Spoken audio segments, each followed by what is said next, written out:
Relax. Step back. Bring your balls, Conor. Remember, did you bring your balls, Conor? Get over. Did you bring your balls, Conor? Did you bring your balls, Conor? Also on a beach. That's all. What are you saying? What are you saying?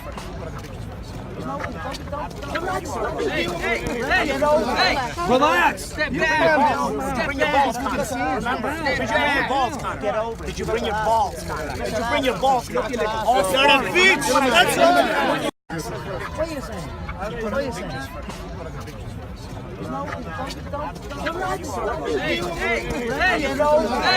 Relax. Step back. Bring your balls, Conor.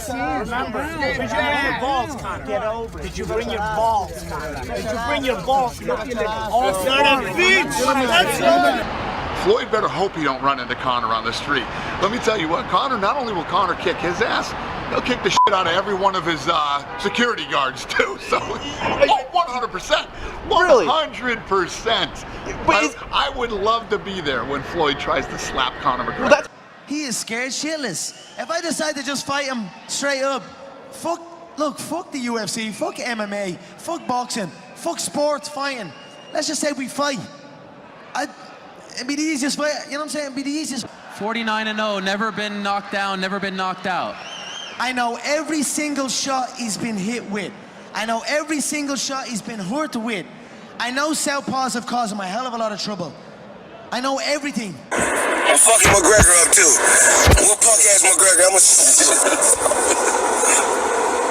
I'm gonna slap McGregor. I'm gonna slap the shit out of McGregor when I see him. That's what he said. He said on his.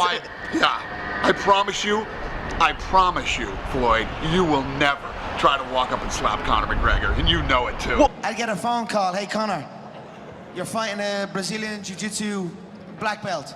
Okay. Hey Conor, you're fighting a Taekwondo black belt. Okay. Hey Conor, you're fighting a UFC world champion. Okay. Hey Conor, you're fighting boxing's pound for pound #1. Okay. It's another day for me. I get a phone call, I get the style of the opponent, the way he fights, and then I prepare to fight him. It's another fucking day for me. So that. First of all, Floyd thinks he's so much bigger than Conor. He's wrong. Listen, Floyd's gone undefeated for 20 years. I give him all the credit in the world for doing that. But for him, Conor's been around for 3 or 4 years. For him to think that he's a much bigger star than Conor isn't true. And I'm not gonna pay him way more money than I'm gonna pay my guy. What would you like for it? Can you give us a number? 100 million, 200 million? What do you think is fair for you? Because he continues to say that he's the A side, right? So you need to kind of come a little lower. What would you like? Tell us your terms. He's the scared side. Let's be honest. He's not trying to have a real fight. He needs rules to protect him. I don't need rules. So he can say he's this and he's that, but in reality, he's scared shitless. Let me tell you what, we all know $25 million isn't peanuts, and so does he. You know, he's hanging his watch out the window. His watch is the problem, okay? When you're wearing a watch that's $250,000, you're going to need $25 million real quick, pal. Real quick. And hey, Floyd, taxes are coming up too, buddy.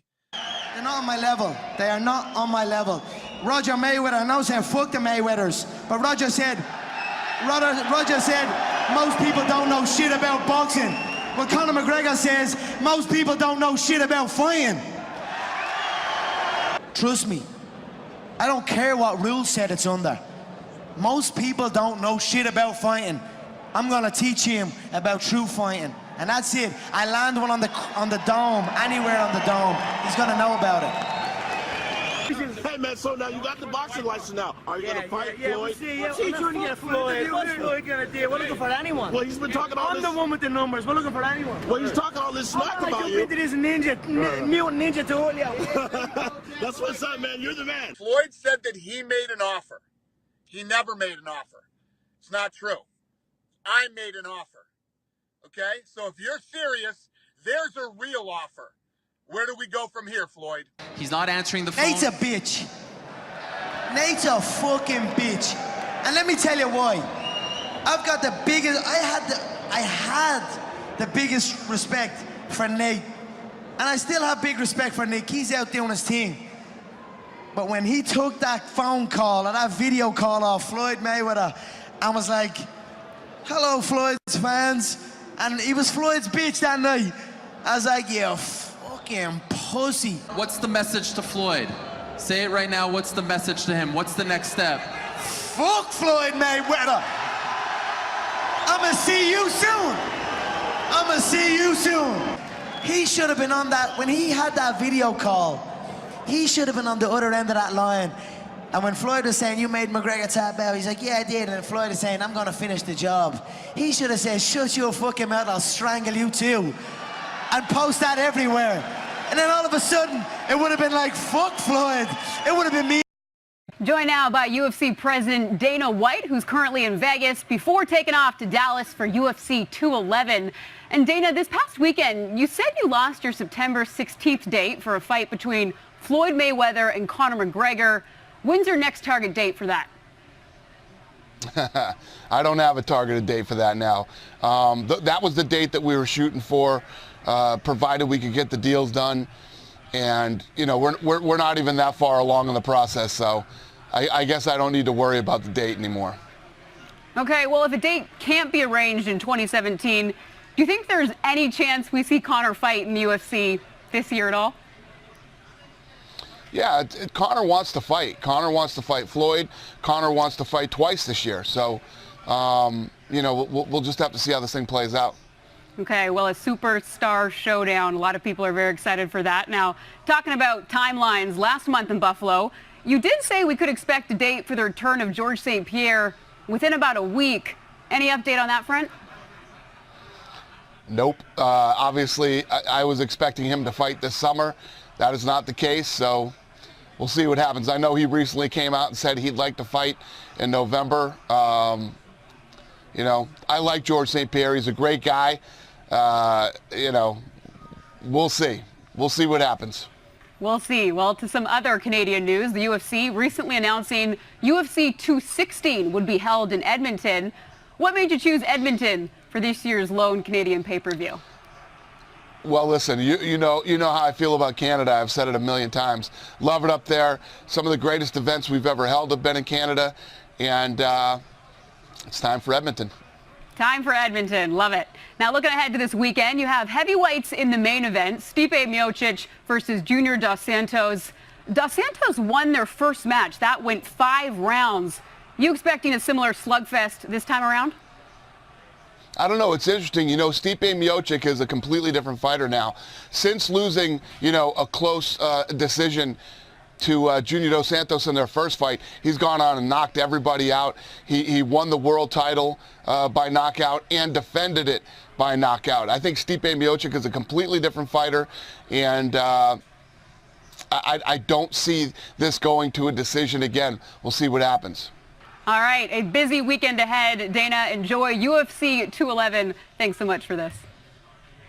Thank you. Thanks for having me. The place is right here, Straight Glass Gym. I'm here every damn day.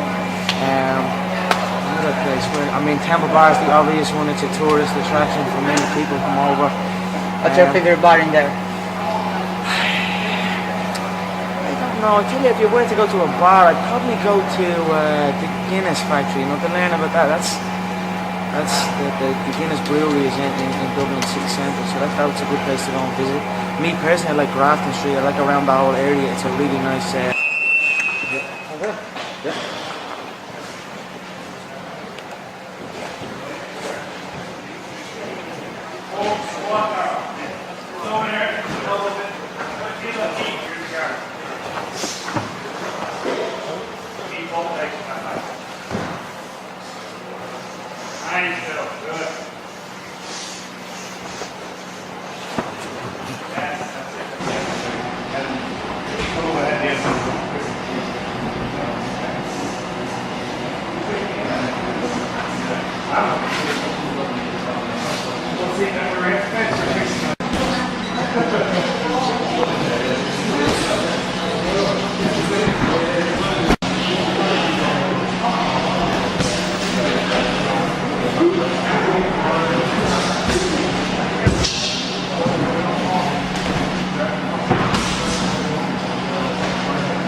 Game, and through that and through a belief in my team and my ability, I have just gained a bulletproof confidence that cannot be stopped. Are you big on predictions?